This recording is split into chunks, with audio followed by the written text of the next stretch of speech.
Gracias por escuchar los podcasts de Radio Nacional. Acceda a todos los programas en rtv.es/a la carta.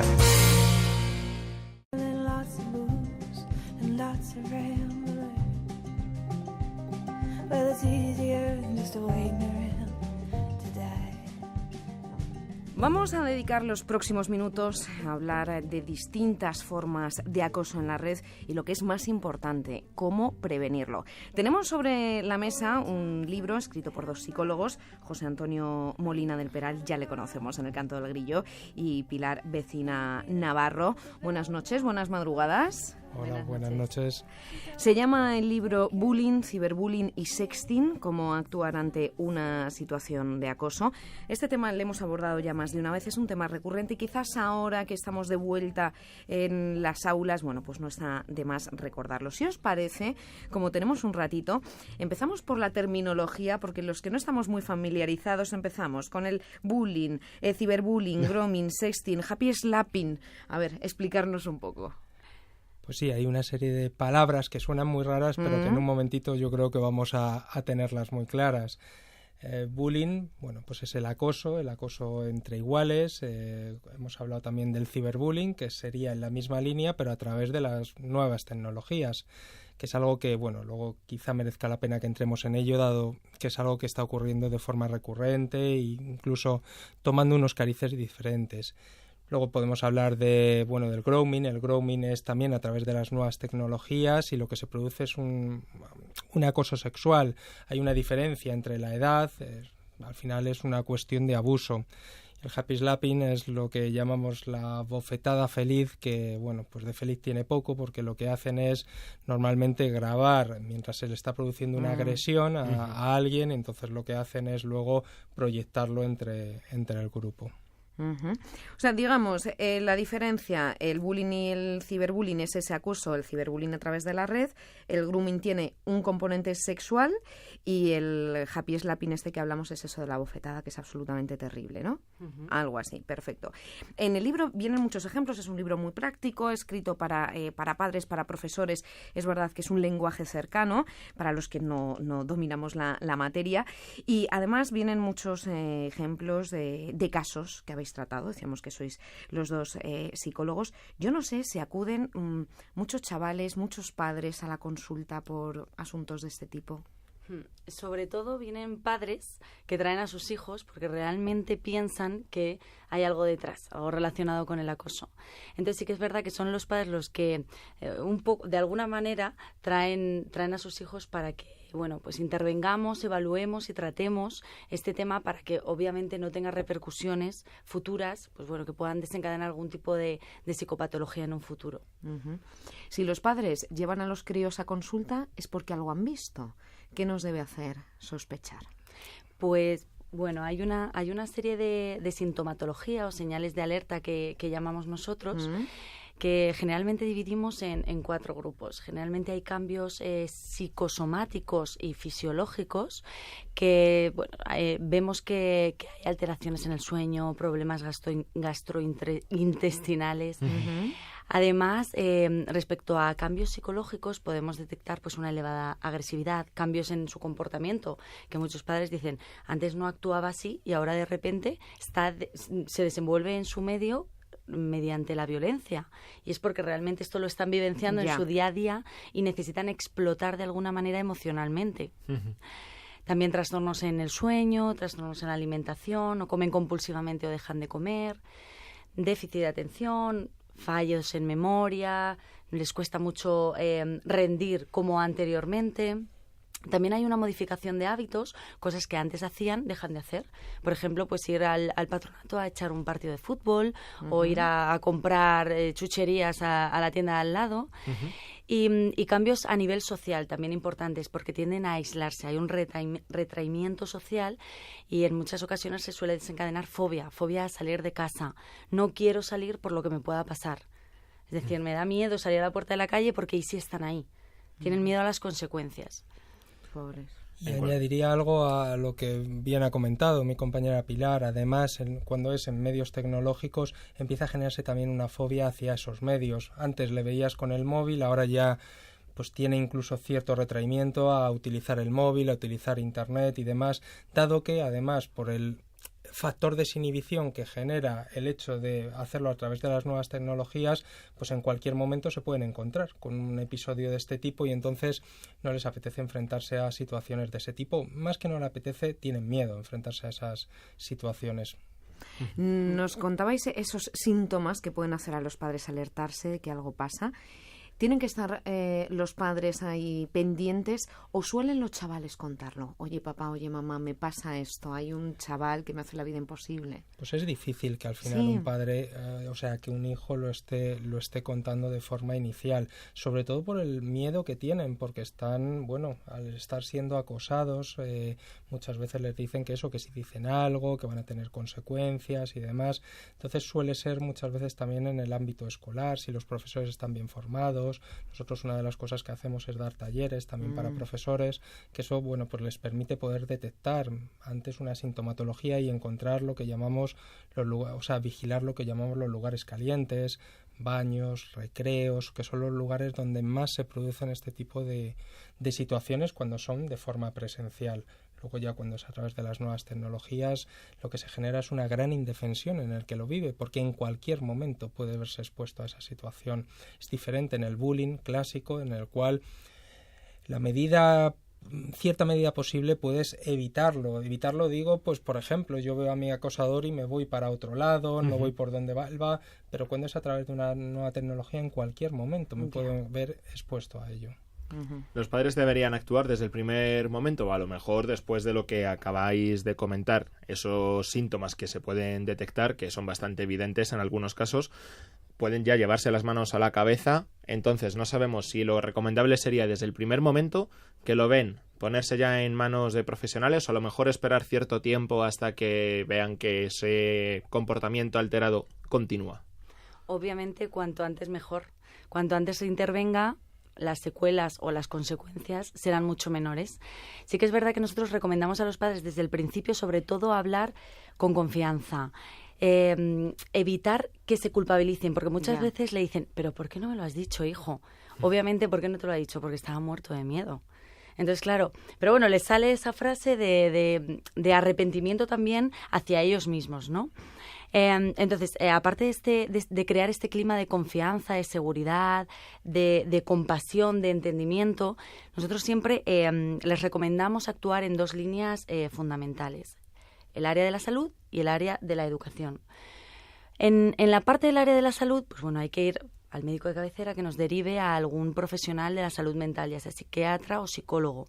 Y por el tema de la educación, obviamente hay que ir al centro escolar, claro que sí, hablar con el director, orientador y tutor para ver qué está pasando, para analizar la situación y poner medios. Muy importante. En el libro que estáis presentando, Bullying, Ciberbullying y Sexting, estáis hablando de estos factores de riesgo y parece que hay niños, por decirlo de alguna manera, que tienden a ser más carne de cañón, ¿no? A ser víctimas, en situaciones propensas, a ser acosados. Bueno, básicamente cuando hay alguna diferencia suelen ser más el blanco de esto, simplemente pues que tengas algún tipo de defecto físico, yo qué sé, o como hemos comentado en el libro, pues alguien que lleve un velo, que lo haga diferente, pues eso ya hace que pueda ser, un objeto de una agresión. Pero bueno, una de las cosas que también observamos, que normalmente estas personas que agreden en muchas ocasiones han sido agredidos, aunque sea en su propio entorno incluso familiar. Entonces, bueno, esto es un tema también que es importante tener en cuenta, porque al final, pues el aprendizaje se produce por modelos. Lo que tú estás observando es algo clave, con lo cual por eso normalmente siempre intervenimos también con los padres. Y es interesante, creo que esto lo hemos hablado, José Antonio, en alguna ocasión, por supuesto, atención a la víctima, al chaval acosado, pero que no se nos olvide que el acosador es otro menor, ¿no? También hay que trabajar por ahí. No sé si hay, preguntaba Nacho por, digamos, el perfil del acosado. ¿Hay un perfil de acosador? Obviamente También. Sí. Generalmente el perfil suele ser hostil, suelen ser violentos, suelen tener una baja tolerancia a la frustración, desarrollan una mínima empatía, es decir, no se ponen en el lugar del otro, no saben comunicarse asertivamente, es decir, bueno, yo te escucho y si no estoy de acuerdo contigo, pues te respeto y punto. No, al final la forma de dirigirse al otro es mediante la violencia, mediante la agresión. Sí que es verdad que tienen un déficit en toma de decisiones y resolución de conflictos. Y bueno, por los estudios que hemos llevado a cabo, sí que es verdad que las pautas de crianza suelen ser o excesivamente permisivas o excesivamente rígidas. Es decir, la familia, el entorno familiar, tiene obviamente una repercusión determinante en cómo el sujeto luego se desenvuelve. Claro, es que imagino que para los padres no es fácil, porque duro es que estén acosando a tu hijo, pero oye, saber que tu hijo es el matón de la clase, por decirlo de alguna manera, pues tampoco es plato de gusto, ¿no? Obviamente no lo es.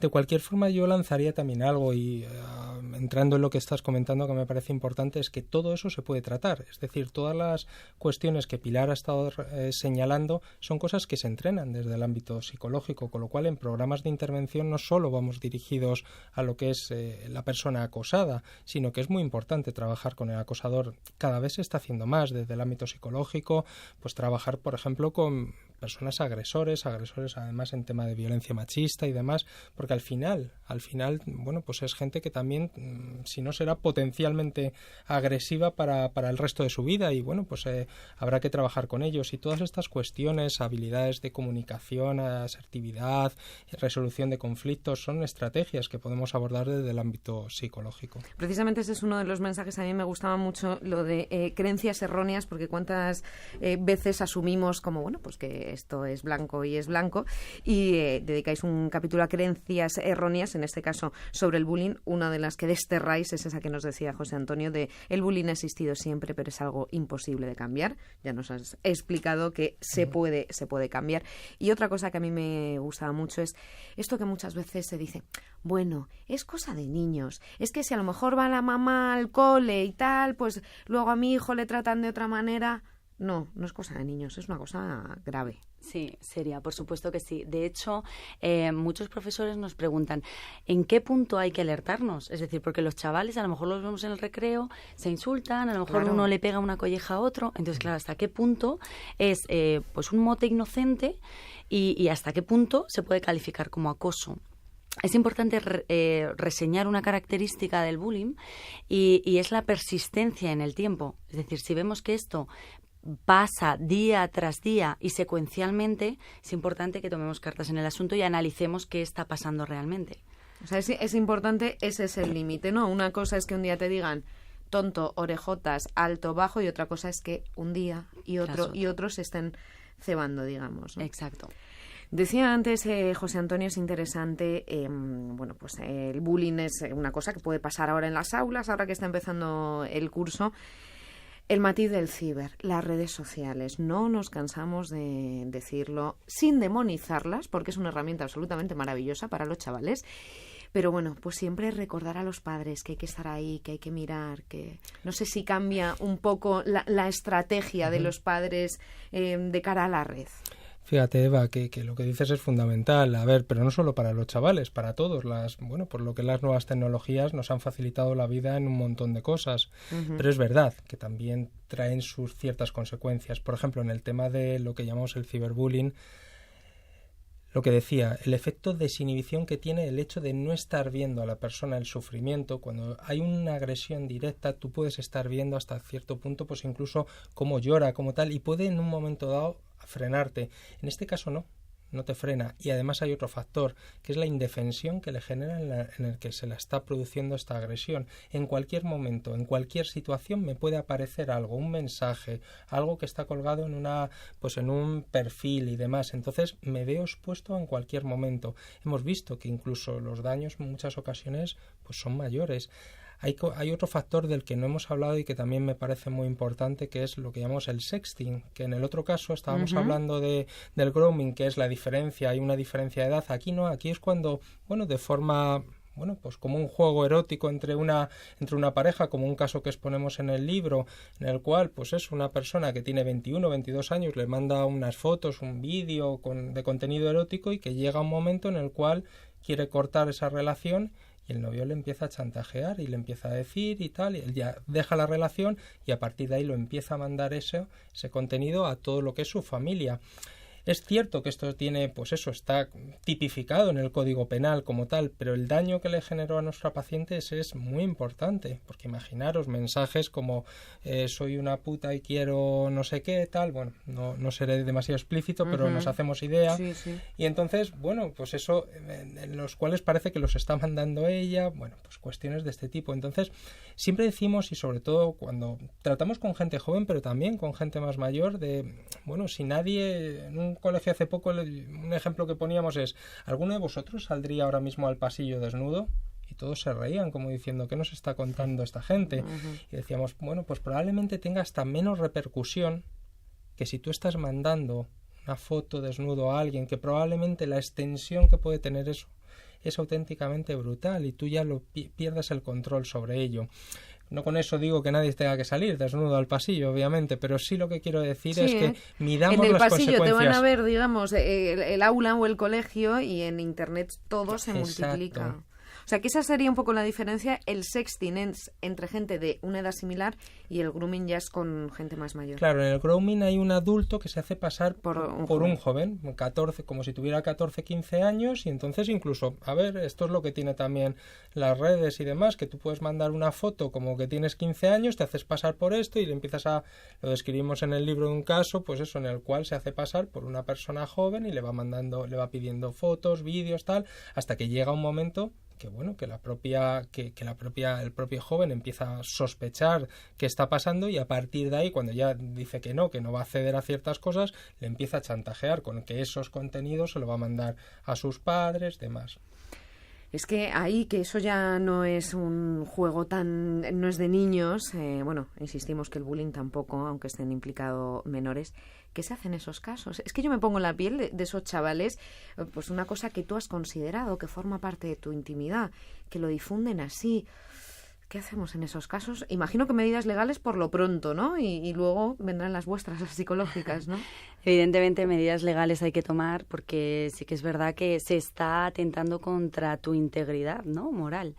Y bueno, por otra parte, obviamente la psicológica. También hay que hacer recuperar a esa persona la autoestima, la autoconfianza, el autoconcepto, la vergüenza que siente, porque yo recuerdo un paciente que decía, yo no quiero salir a la calle. No voy a salir a la calle. ¿Qué van a pensar de mí? Me han visto desnudo por todas las redes sociales. Entonces, imaginaos qué sentimiento devastador, pues tenía este paciente, ¿no? Entonces hay que reconstruir toda esa identidad nuevamente y bueno, fomentar que haga un buen uso de las nuevas tecnologías, que también es importante. Es por eso por lo que en nuestros programas de prevención siempre psicoeducamos, es decir, cuidado con el perfil que os realizáis, ¿no? Que promovéis.